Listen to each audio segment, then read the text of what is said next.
కంచిపట్టు చీరల సామ్రాజ్యం, తెలుగు ప్రజల షాపింగ్ ప్రపంచం వారాహి సిల్క్స్. కూకట్పల్లిలో ఏప్రిల్ 4న గొప్ప ప్రారంభం. నా లక్ష్యం ఒకటే, పార్టీ కోసం అహర్నిశలు కష్టపడిన కార్యకర్తల నాయకులకి గుర్తింపు ఉండాలి. గ్రామ స్థాయి నాయకులు రాష్ట్ర స్థాయికి ఎదగాలి, పాలిట్ బ్యూరో రూమ్లో అడుగు పెట్టాలనేదే నా లక్ష్యం.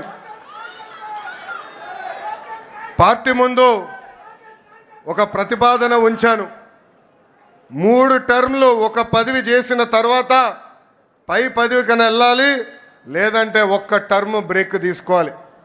జాతీయ ప్రధాన కార్యదర్శిగా నేను ఈరోజు 4వ టర్మ్లో ఉన్నాను.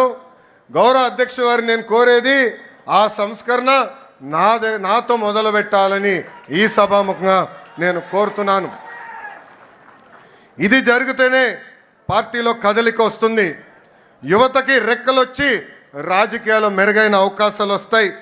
నా స్టైల్ ఒకటే, సీనియర్ని జూనియర్ని సమానం గౌరవిస్తా, పనిచేసే వాళ్ళకే నేను ప్రమోషన్ ఇస్తా. పసుపు జెండా ఇంకో 40 ఏళ్ళు రెపరెపలాడాలి. దానికి ఎప్పుడు నిరంతరం పార్టీలో యువరక్తం పారాలి. దానికి అందరి సహకారం ఉండాలి. పెద్దలందరూ కూడా ఈరోజు పాలిట్ బ్యూరో సభ్యులందరూ కూడా యువకుల్ని పెద్ద ఎత్తున ప్రోత్సహిస్తున్నారు. రండి, కదలి రండి, ఒక ప్రపంచనంగా ఆంధ్ర రాష్ట్రాన్ని ముందలు తీసుకెళ్దామని ఆంధ్ర రాష్ట్ర ప్రజలు కూడా పిలిపిస్తూ, నేను ఎక్కడికి వెళ్ళినా రెడ్ బుక్ గురించి డిస్కషన్.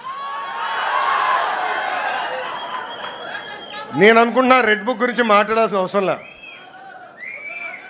ఎందుకంటే రెడ్ బుక్ చెప్పగానే కొంతమంది గుండుపోటు వస్తుంది. రెడ్ బుక్ చెప్పగానే కొంతమంది బాత్రూంలో కాలు జారి చెయ్యరగొట్టుకున్నారు. అర్థమైందా రాజా? అర్థమైందా రాజా? అధికారంలో ఉన్నామని గర్వం వద్దు, ఈగోలు వద్దు.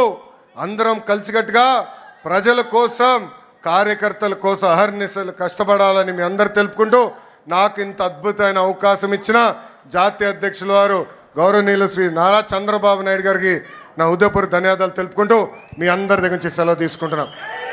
జోహర్ అన్న ఎన్టీఆర్, జోహర్ అన్న ఎన్టీఆర్. చంద్రబాబు నాయుడు గారి నాయకత్వం, చంద్రబాబు నాయుడు గారి నాయకత్వం. జై హింద్, జై హింద్. అందరికీ నమస్కారం. సుమన్ టీవీలో మీ పర్సనల్ అండ్ బిజినెస్ ప్రమోషన్స్ కోసం కింది నెంబర్కి కాంటాక్ట్ చేయండి.